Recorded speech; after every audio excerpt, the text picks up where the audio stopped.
Waziri wa Afya hapa nchini Jenista Mhagama ameitumia siku ya malaria inayoadhimishwa hii leo duniani kote kutangazia umma mafanikio kadhaa yaliyopatikana dhidi ya ugonjwa huo, ambapo amesema idadi ya wagonjwa imepungua kwa 45%. Akiongea na waandishi wa habari jijini Dodoma, Mhagama ametaja kuwa idadi ya wagonjwa wa malaria wamepungua kutoka milioni 6 ya mwaka 2020 mpaka milioni 3.3 mwaka 2024, ambapo hata hivyo mkoa wa Tabora bado unaongoza kwa maambukizi hayo ukifuatiwa na mkoa wa Mtwara, ambapo akifafanua amesema mkoa wa Tabora bado unaongoza kuwa na kiwango kikubwa cha maambukizi ya malaria kwa 23%, lakini unafuatiwa na mkoa wa Mtwara wenye kiwango cha maambukizi kwa 20%, unafuatiwa na mkoa wa Kagera wenye kiwango cha maambukizi cha 18%, unafuatiwa na mkoa wa Shinyanga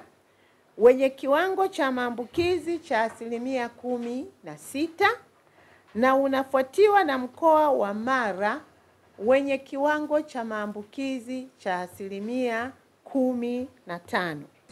Kufuatia hali hiyo, akatoa wito huu kwa wananchi: lala kwenye chandarua chenye dawa ili ujikinge na mbu, tuweze kupambana na ugonjwa huu wa malaria. Chandarua hiki kinaweza kudumu miaka 3 kikitumiwa vizuri.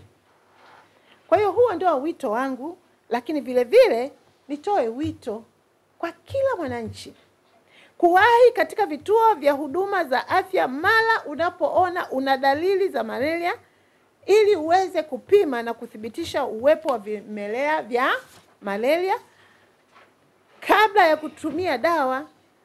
Sio kila homa ni malaria na sio kila homa inatibika nyumbani. Hapa katikati tumekuwa na magonjwa mengine dalili zake zinafanana na dalili za ugonjwa wa malaria. Watu wameshaanza kuzoea, mtu akiona dalili anaamua kwenda kununua dawa ajitibu malaria. Hapana.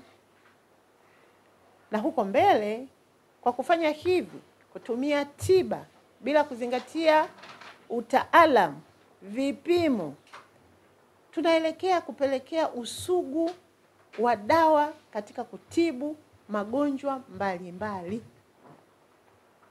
Kwa hiyo wito wangu kwa kila Mtanzania, unapoona dalili homa, wewe unaweza ukazani ni malaria ukanywa dawa ya malaria, kumbe una tatizo jingine. Kwa hiyo nenda kapime. Viungo vinakosa nguvu, kichwa kinakuuma. Sasa hivi magonjwa yasiyoambukiza nayo yameendelea kuongezeka, na baadhi ya magonjwa hayo dalili zake ni kama hizo za ugonjwa wa malaria. Unaweza ukafikiri wewe unakunywa dawa ya malaria, kumbe pressure. Ndio maana kichwa kinakuuma. Kwa hiyo nitoe wito wa Tanzania, tujenge utaratibu wa kuwahi kwenye vituo vyetu vya kutolea tiba ili uweze kupima, na ukithibitika una malaria upate dawa mapema kwa wakati, unywe na utapona. Ugonjwa wa malaria unaponyeka. Sio kama magonjwa mengine ambayo tumekuwa tukitoa elimu, ugonjwa huu labda unaweza kuwa na shida zaidi. Lakini vile vile tuendelee kukumbushana kutumia dawa mseto kutibu malaria na kuhakikisha tunamaliza dozi kulingana na maelekezo ya watoa huduma ili kuweza kupona na kuzuia usugu wa vimelea vya malaria dhidi ya dawa. Na hii nimeisema hata hapo mwanzo. Baadhi yetu anapewa dawa amalize dozi, akiona ameshapata nafuu anaachana na ile dozi, kazi iendelee. Hapana. Tunajenga usugu wa dawa, lakini madhara yake ni makubwa malaria hiyo itakaporudi tena. Waziri Mhagama hapa akataja baadhi ya mafanikio ya jinsi wagonjwa wa malaria walivyopungua kwa kutaja asilimia pamoja na idadi.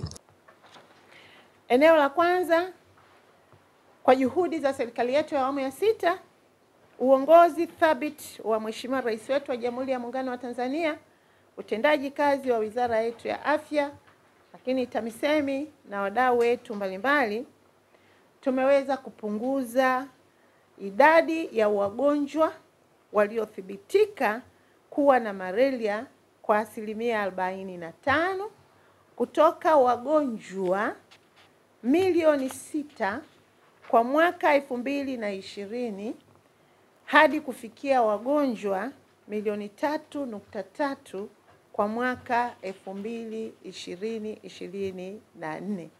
Kwa hiyo ni dalili nzuri kwamba tunapambana, tunaendelea kudhibiti, na udhibiti mkubwa, kiashirio cha kwanza ni kupungua kwa wagonjwa.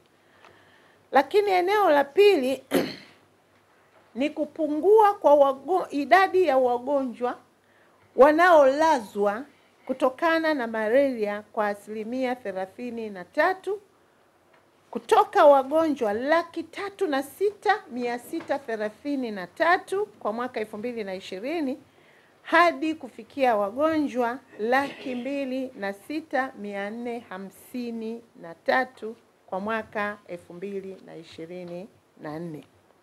Sasa kupungua kwa idadi hiyo ya wagonjwa wanaolazwa kwenye vituo vyetu vya kutolea huduma hiyo pia ni dalili ya mafanikio, kwa sababu udhibiti umekuwa mzuri, lakini hata wagonjwa wetu wanapopata huduma hizo kwa wakati, nasaidia kupunguza makali ya ugonjwa huu wa malaria.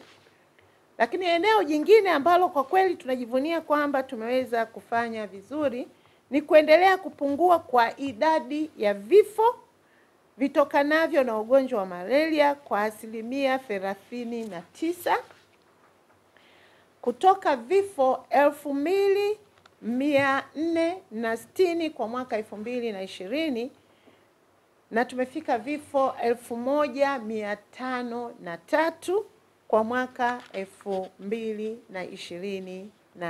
Tanzania bila malaria ifikapo 2030 inawezekana. Zero malaria inaanza na mimi. John Israel, Banda Media, Dodoma.